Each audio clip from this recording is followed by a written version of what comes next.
Je m'appelle Rosa, je suis de Toulouse et j'appartiens au comité de solidarité à Jennifer, qui est une femme trans incarcérée depuis le mois de juin à la maison d'arrêt de Toulouse-Seyss. Dans un premier temps, je vais vous présenter le comité soutien de Jennifer, comment il s'est créé et les actions qu'on a menées. C'est un groupe de soutien d'une dizaine de personnes qui s'est créé avec des proches de Jennifer, avec l'envie commune de mettre de l'énergie et de travailler pour essayer de la soutenir dans son moment d'incarcération. L'idée était d'essayer de rompre l'isolement que peut créer le milieu carcéral et de la soutenir face à la justice. Nous nous sommes mis en lien avec l'assistante sociale de la prison et avec Jennifer via des parloirs et des lettres, pour essayer de comprendre au mieux ses besoins et essayer de l'accompagner dans ses démarches administratives et ses besoins en termes de soins, notamment son changement d'état civil et une prise en charge adaptée à sa situation. Nous avons communiqué dès notre création via les réseaux sociaux afin d'informer le plus de gens possible et d'appeler à leur solidarité, via une boîte mail pour les personnes souhaitant lui écrire et via une cagnotte de soutien pour les personnes pouvant ou souhaitant faire des dons, pour acheter des vêtements, des magazines, pouvoir lui envoyer de l'argent tous les mois et payer les frais de justice. Pour les personnes qui souhaitaient lui écrire, la création de cette boîte mail nous a permis dans un premier temps de leur faire passer un document avec de la pédagogie sur la transidentité et les choses à dire ou à ne pas dire à une personne incarcérée, ainsi que son numéro d'écrou et son adresse. La cagnotte de solidarité a bien fonctionné, notamment grâce à d'autres groupes de soutien et d'autres personnes de Toulouse ou d'autres villes qui ont notamment organisé plein de soirées de soutien pour récolter des fonds. Ces autres groupes ou personnes ont aussi organisé des ateliers d'écriture de lettres afin qu'elles reçoivent le plus de courriers possible. De notre côté, nous avons aussi interpellé plusieurs institutions pour leur parler de la situation de Jennifer et de ses conditions de détention. Nous avons donc contacté le contrôleur général des lieux de privation de liberté, un député et la conseillère LGBT du ministère de l'égalité hommes-femmes.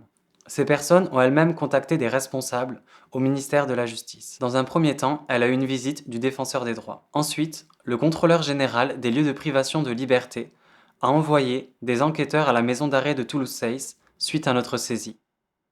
Je vais maintenant vous parler de ses conditions d'incarcération à son arrivée à la maison d'arrêt de Toulouse-Seyss. En prétextant un non-changement de son état civil, elle a été placée à l'isolement dans le quartier homme de la maison d'arrêt. Ce qui veut dire qu'elle a été placée seule dans une cellule et que sa cour de promenade est une cour de promenade spécifique de moins de 9 mètres carrés avec un grillage au niveau du ciel. Ce qui veut aussi dire que pendant ce laps de temps, les seules personnes avec qui elle sera en communication seront les surveillants de prison, des hommes. Que ce soit pour ces différentes questions ou besoins liés à son incarcération ou encore pour les fouilles. Dans un refus de respecter le genre auquel elle appartient et à sa demande d'être placée à la maison d'arrêt pour femmes, Jennifer est une femme qui a été placée dans une maison d'arrêt pour hommes. Refus qui sera marqué dès son arrivée par une ambiance sexiste et transphobe maintenue par les surveillants de la prison, par des mégenrages quotidiens en s'adressant à elle au masculin ou encore par des insultes ou moqueries récurrentes et des propos transphobes.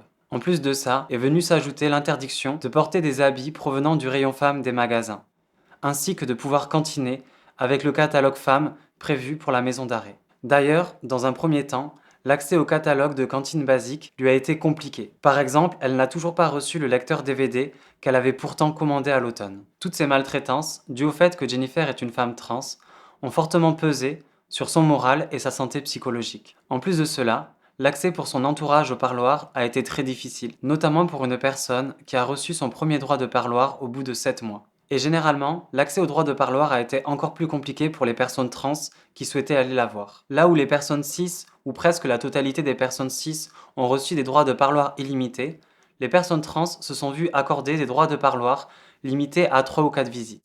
Ici, il faut comprendre qu'une demande de parloir est un long processus, qui peut prendre 1 à 2 mois, suite à l'envoi d'un dossier complet au juge d'instruction. Ces refus de permettre à l'entourage de Jennifer d'accéder à des droits de parloir permanents ont encore plus pesé sur sa sensation d'isolement que peut créer le milieu carcéral.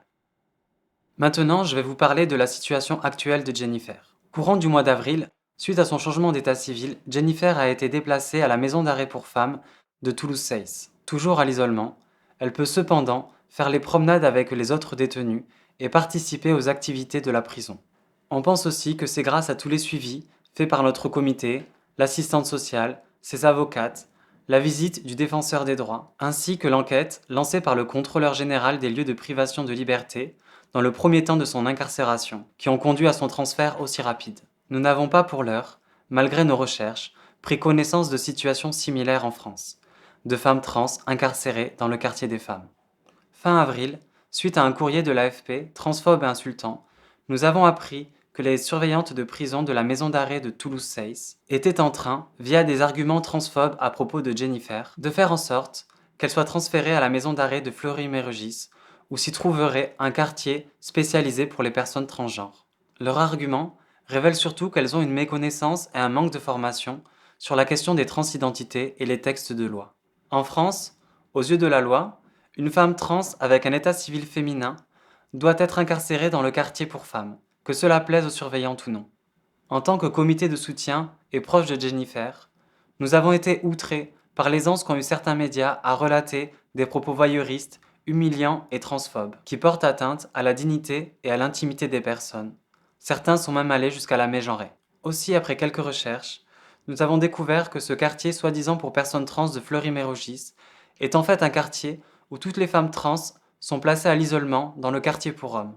Donc encore une fois, les seules personnes avec qui elles seront en contact seront des surveillants de prison, des hommes, que ce soit pour leurs besoins au quotidien ou pour les fouilles. Elles peuvent seulement se réunir lors d'activités organisées par le PAST, une association trans parisienne.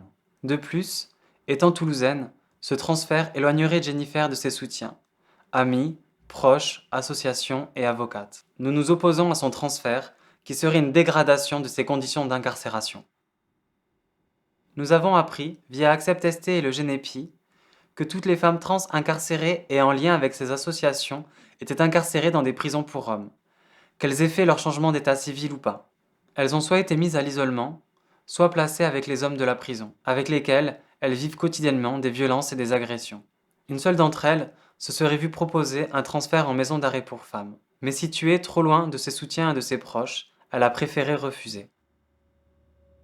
Pour conclure, nous faisons appel à votre solidarité en continuant à écrire à Jennifer et en faisant des dons à sa cagnotte de soutien.